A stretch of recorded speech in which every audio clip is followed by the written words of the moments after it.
And welcome. Baruch atah Adonai Eloheinu melech haolam asher kitshanu b'mitzvotav v'tzivanu la'asok b'divrei Torah. Amen. Amen. So let me go ahead and share. We'll see how this goes. And we are dealing with the aftermath of the flood. And the first part, which is very positive about the covenant that God makes with Noah and humanity about never sending another flood. By the way, in preparing this parsha, much earlier on, when Noah sort of goes into the ark, we find the word brit, which I believe is the very first time we find that idea. And in a sense, the brit there means that God is making this brit with Noah to protect him from the flood and assuring Noah that he will not die, he and his family will not perish in the course of that flood. And there's a rabbi, I can't think of the rabbi's name, who basically said, as an earlier rabbi, who said that the essential definition of a word has to do with the very first time it's mentioned in the Bible. And I believe this is the very first time Brit is mentioned in the Bible, and it has to do with protecting a person's life, right? Assuring that that person is going to survive. And as a result of this, as thinking about it this time, it occurred to me that the word Brit may well have to do, at least one application of it has to do with immortality. And and for a long time I've understood Brit Avraham, the covenant of Abraham, as reassuring a person of immortality in doing the mitzvot. So again, the word kadosh has that connotation as well. So that anytime it says, for example, asher kitshanu b'mitzvotav, on the one hand, it can simply mean who has made us significant through his commandments, but it also can have that further connotation of who has made us immortal through his commandments. And it probably has to do with the age that I've reached, but I for the first time see the connection between tuma and tahara, between purity and impurity, and immortality and death. And so I actually obviously feel there's a lot to be said about this, and frankly, it puts the context of purity and impurity as to starting to make sense, that there's some purpose to these particular considerations. So just for whatever it's worth, just some musings as going through this parsha. So we started to read about how the first thing that Noah did after he got off the ark was to plant a vineyard, and it uses the word vayachel, which can be related to the word lahatchil, to begin, or the first thing he did, but yachel can also have to do with profanation, in other words, as opposed to doing the right thing. And Rashi points out that he really should have planted wheat or something like that. Rashi isn't specific, but he says it's interesting that the first thing he wanted to plant was a vineyard, right? And again, our attitude about wine, grapes, wine, and alcoholic intoxicants is not a black and white one. Judaism does not forbid the drinking of liquor. Obviously, if you take on the vow of a Nazarite, then in that case you have to. But otherwise, it says in Psalm 104, I believe it is, V'yayin yisamach levav enosh, that wine makes the heart of man glad, and that's used in moderation. It's not a bad thing. And again, we've talked about the fact that moderation has to do with it, and Maimonides has a major discussion about the golden mean between two opposites and those kinds of things. So, going on, here we go. Vayesht min hayayin vayishkar. So Noah drank from the wine, and he became drunk. Vayitgal betoch oholo, or ahalo, and he exposed himself in within his tent, within his tent. Let's take a look here at Rashi, oholo. So Rashi points out that it says oholo, and he says, if you look at how it's spelled, notice to the tradition is still extant, that it ohalo you'd expect to have a vav, right? This particular letter vowel at the end, and it doesn't say that. It says ohalo, aholo, and but regardless, this is a hey. It's with a hey, and Rashi's pointing that out, which is strange, right? So look at it here. He spells it with the vav, but he says oholo kativ, right? But it's spelled with this vav, with this a. Remez, he says it's an illusion, right? One of the ways to interpret Torah is by means of illusion. In other words, these are suggesting things, right? So here we go. It's an illusion. In other words, it's a foreshadowing, la'aseret hashvatim, of the 10 tribes. And we are talking about the 10 northern tribes of Israel that became known as the 10 lost tribes, that were conquered by and became assimilated into the Assyrian Empire. And the Assyrians basically had a policy of taking peoples and moving them around into other parts of the empire so that they would lose their identity. They felt that that was a way of preventing rebellion. And we're very fortunate that the Babylonians did not have that particular policy. They basically treated their captives and the peoples they conquered, their conquered nations, very, very well, and with on the understanding that they would pay taxes. So they had a very different attitude, and that's why, in fact, the two southern tribes, the tribe of Judah and Benjamin, survived because they were conquered by the Babylonians. But this is going back to this. He's saying this is a reference to the 10 tribes. Why? Shenikra'u al Shem Shomron, right? Which were also known as Samaria, right? Because that was the capital city. Shomron was the capital city of the 10 northern tribes. Shinikret Ohala, right? So the word Ohala, notice exactly the same spelling, is another name for the town of Samaria. It's a pretty, wide swath of an illusion here, but that's how it's understood. I think there is another reason why we're going to say it's that may well be that illusion. Shigalu al iskei. So Rashi is giving us another support for this reference. They were they were exiled because of involvement with wine, regarding wine, Shine'emar, as it says in Amos chapter 6, Hashotim b'mizrukei yayin, who drink in bowls of wine. They exceed, right? They just totally, bacchanalia kind of things, right? I'm going to say there's another reason that I think might be either there, right? And that's the very first part of this phrase, Vayitgal, right? Because galut is the word we use for exile, and it may well be connected to the word exposed. The idea that when people are exiled out of their land, they're exposed to, of course, the whims of their conquerors. So here's another illusion. So this particular sentence is a foreshadowing of what would ultimately happen to those 10 tribes. Another thing that I was thinking about, and this may be off, but it's what I was thinking about before you gave those reasons, was that you said it was missing a yud, A and vav, yud, a vav. oh, a vav. Okay, that Right. makes, then forget it. Sorry, I know.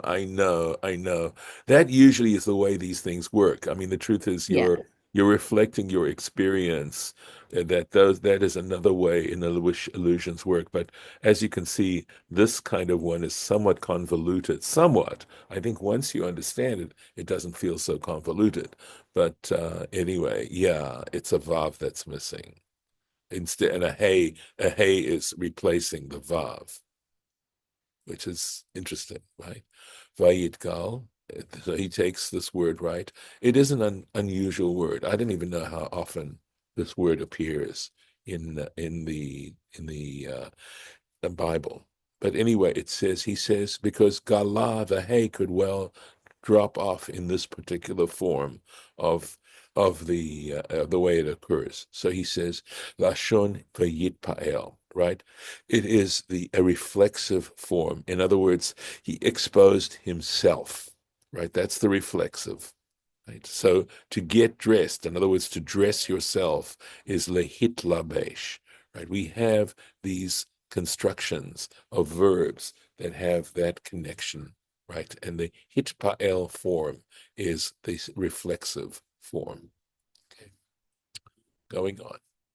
Vayar Ham Aviknan, and Ham, the father of Canaan, saw. So let's this vayar, right? So that's from ra'ah, a verb resh aleph hey. So you can see how the hey drops off in this particular form of the word. So the Ham, the father of Canaan, saw et ervat aviv. He saw his father's nakedness. And erva usually is, remember, that's right, arumim, right? When Adam and Eve ate of the tree of knowledge, etc., they became aware of their nakedness.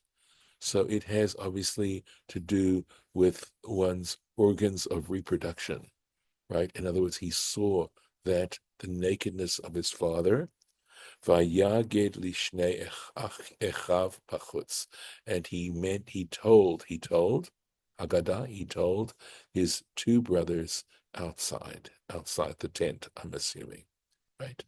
So this, again, this word vayar, he saw, is understood as being I'm trying to think of the uh, figure of speech. In other words, that it's covering up what's happening, and Rashi's going to tell us, right? A euphemism. Vayar Ham Avicha, Canaan, right?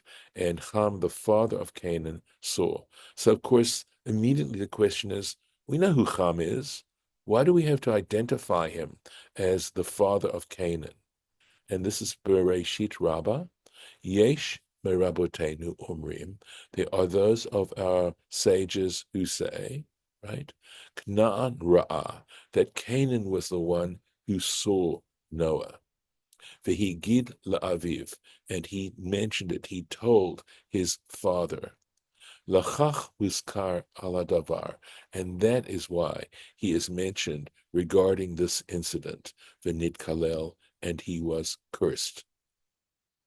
So again, this we know that a great moral dilemma that we have is by what right, if we believe in justice and equity, by what right did the Israelites have to conquer the land of Canaan and take it away? It wasn't uninhabited.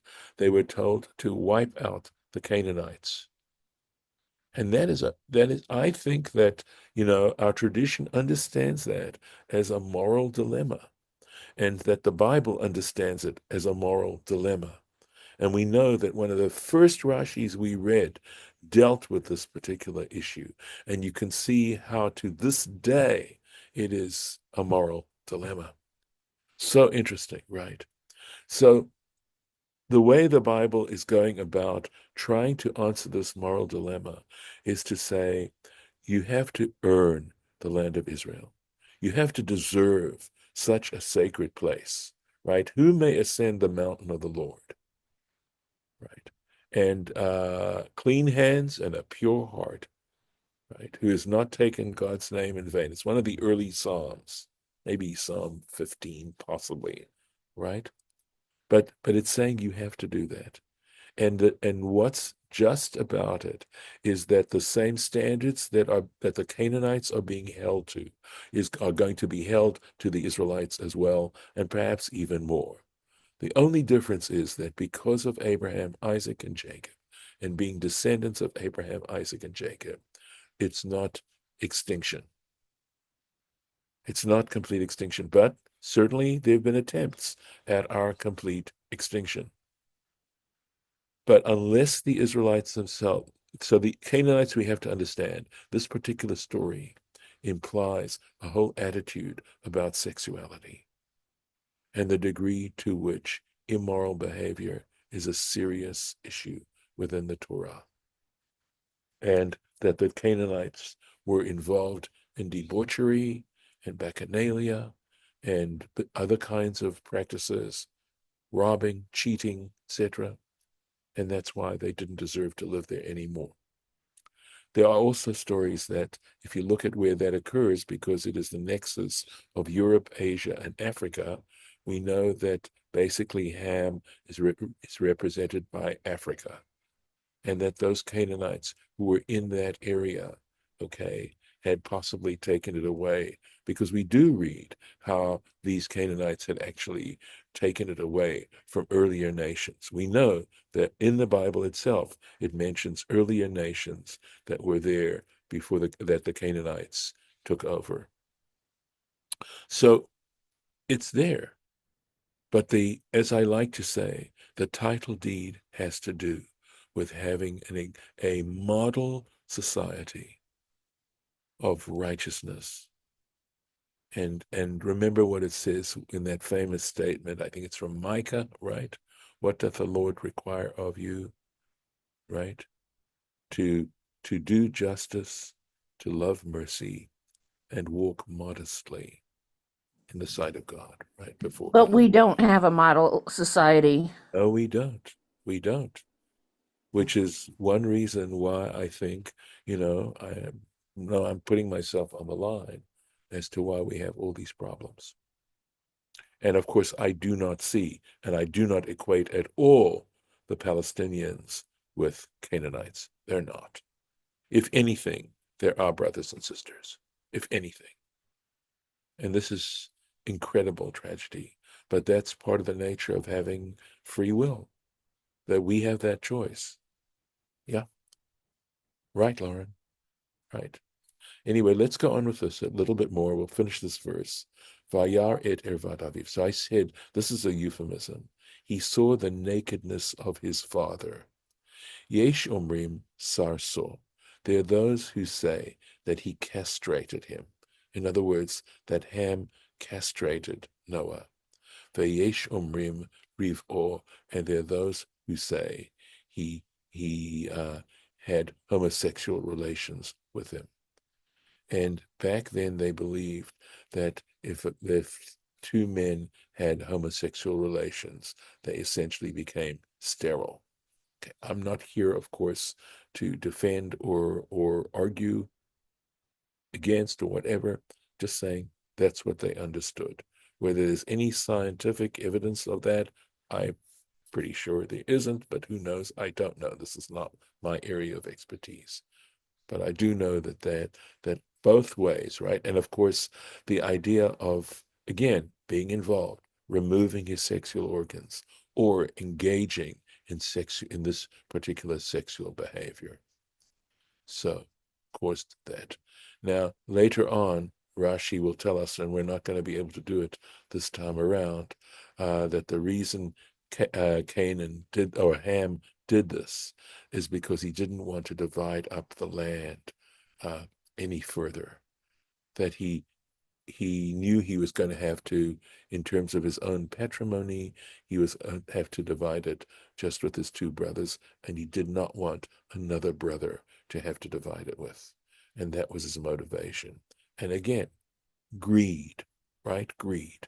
So there really are some very, I think, relevant moral lessons involved in all of this. So at least the way the Torah is presenting it. And this is where we'll have to stop today. So Gonna move this down here. That's what we'll be for next time. I'm gonna stop the share. All right. Any comments before I stop the recording? I know this is challenging. You have to decide, what you want to take out of it that you feel is valuable and that which is that you have some difficulty with. Judith? Well, it just seems to me that all of the prophets are about you're not doing an upright society here. I know, They- I know. They are very concerned about it. Yeah. You know, look, I realize I'm not going to win any popularity polls. My sense of where the Torah is regarding the homosexuality issue is that the Torah has no problems with two men loving each other or two women loving each other and wanting to be close. The Torah has a lot, the Torah clearly has to do with the actual act itself. And it doesn't pick up sides with homosexuality or, or regular sex, right? I point out that adultery is what's mentioned in the Ten Commandments, not homosexuality. So the Torah is trying to warn us about the dangers of living immoral, what you could call immoral lives. And it's not judging the fact that there are men who love one another, but we can control our sexual behavior. That we can do. If we can't, then we're in deep trouble. are you Yeah. saying that a person are you saying that a person can control their sexual behavior Yes. their whole life? Yes. I am. It's So a that if you're homosexual, you should be abstinent from all sexual and activity your whole life? yes, possibly. I know. I said I'm not going to win any popularity contests. Okay. Yes, but the truth is there are married couples, men and women, who essentially are living those kind of lives too. It's the basic weight, I think, of having, intimate relations has to do with procreation there. But within marriage, yes, it's complicated. It's a complicated issue. You know, there are men who are incapable you know, of having it, and there are women who are incapable as well. So it's So to change the subject yes. about what Thank you, no Lauren, my savior. about Noah getting Yes, drunk and naked. yes, So he was righteous among his generation, right? The only righteous man. But maybe he was traumatized by spending more than a month surrounded by liquid and naked, animals and animal behavior. And, you know, when he gets off the ark, there has to be an adjustment period between all the all the liquid and naked animals and back to civilization. So I used to look, one of the things I like to say is that after Noah had that experience, right, for a year, right, with all these animals in close quarters. Of course, the animals didn't do any procreation while they were on the ark too. Remember, we read about how Noah and his wife and his sons' wives basically had to perform, have to abstain, right? But the animals did as well, right? So, but I like to say, after such an experience, what would you want to do, right? He needed a stiff drink to, to adjust to that particular situation. Yeah, no, and I think it's right of you, Lauren, to want to defend Noah. I don't have a problem with that at all. I think we really, I think we're supposed to. I think we are supposed to. try to, and in fact, it's so interesting because if you study the rabbinic material on the wicked kings of Israel, right? The Bible tells you all these wicked kings, and there's a wonderful story. I'm not sure if it's in Sanhedrin, because I'm trying to think of the name of one of the worst kings. Um, hmm, hmm. I can't think of his name right now, but he reigned for a long, long time. I think he was actually king of Judah, and he reigned for a long time, and he was a wicked king. And there's a story in the Talmud about this one rabbi who criticized this particular wicked king. Obviously, years later, he was talking about the king, and he was saying how wicked he was. And somehow or other it turned out that he was reprimanded for that and told that if he were in the presence of that king, his own particular righteousness and everything else wouldn't even be considered in the face of the degree to which this other king was both wise and knowledgeable and practiced, etc.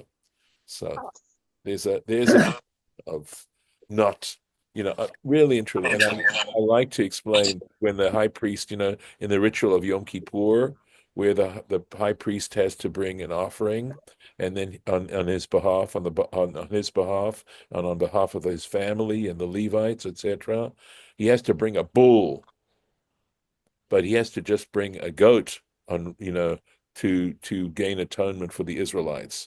Well, look at the number of Israelites compared to the high priest, but he has to bring a bull for himself, right? Which is saying that's the way we ought to look at ourselves, and that's how Mm. we should focus, And, right? and The back size to of a bull celibacy. compared to yes, God, you aren't going to let me off the hook, right? Well, I just, Temporary, yeah, a little temporary bit, but salvation. it's no, no, a little bit off the Yeah, hook. I just want yeah, to that's mention okay. that No problem. Rabbi Miller is teaching from a perspective of a religious discipline in which, celibacy is demanded of certain people if they're evolved enough religiously. Not everybody has that willpower, Right. to be celibate. Yeah. Um, and if you look at Catholic priests, celibacy is demanded of them. And Some the of them nuns. are And not the nuns. celibate Yeah. in Right. any way, shape, or form. Others are more evolved or for some other reason not having sex. It's not that it's impossible, but if you have a strong conviction that's biblically based, then Yes. it would be, whether it's a process or not, something that you might be working to. I do know a man who is gay and is trying to be orthodox, and I think that he's succeeding. I think that, and you know who I think I'm referring to, Rabbi Miller, but um, I think that he's attempting not only to be celibate but to procreate with women, because that's what Mm, religiously sex is related to. mm. Yeah, it can be very, very difficult, It is, and for most people, for the couple, especially for the couple. yeah, a lot of people can't deal with that for a number of reasons. And But it's there as a choice for people who have the willpower and the strength to deal with it. right. And I also, Whether it's celibacy or trying to switch. I mean, there are definitely gay men who get married and have children before they realize that that's really not their preference. mm. Before they allow themselves to admit, that they've been closeted. So what I was going to say is that I would have to believe, kilo lam chastor, that God understands what we are made of, and that God's love of all of us takes all that into account. And again, points that have been Inclu- made today, right, is it's not for me to judge others. Okay, and that's why I have sometimes trouble with the Bible, because there are so many people and groups that seem demonized and seem like, okay, well, God doesn't have as much mercy and understanding of their frailties and failures. yeah. I mean, I do believe David and Jonathan loved each other, that they absolutely loved each other. But, there's a difference, I think, if I can get myself into more trouble, right, is between loving and sex, right? sex can be a wonderful way to express that love, but it isn't the only way in which one can express very, very deep love. And again, getting myself into trouble from every aspect. I think the Torah is very specific about penetration as opposed to hugging or other possible ways of expressing physically one's attraction to that other But person. also for people with a healthy sex appetite, it's one of the hardest things to try to give up. It's like it's hard enough for me to try to eat Yeah. less sugar. I'm addicted Yes. to it, Yes. and many people have some addiction to, you Right. know, intercourse and Right. Oh, it's very addictive. yeah, It's very addictive. We know that. right. Yeah. No matter your sexual orientation. So, you Yes, of know, course. Of for course. people to give it up, it's, sometimes kind of impossible. I mean, I've tried many times to give up sugar or to eat fewer calories, and I keep not being able to Yes, sustain that. I do understand it. I really do. Right. Right. Do Right. you, oh, Eat, drink, and be merry, for tomorrow we diet. yeah. Do you think that Noah, when he got off the ship, was thinking, well, maybe the world will be the same as it was 10 generations ago? And that's why he drank so much. He was worried about the world coming again the same way. So, Harlan, That's I'm gonna let you speculate all you like. okay. That's my theory. I don't know. Okay. Listen, we're on record, so I'm gonna stop the recording while I still have a life.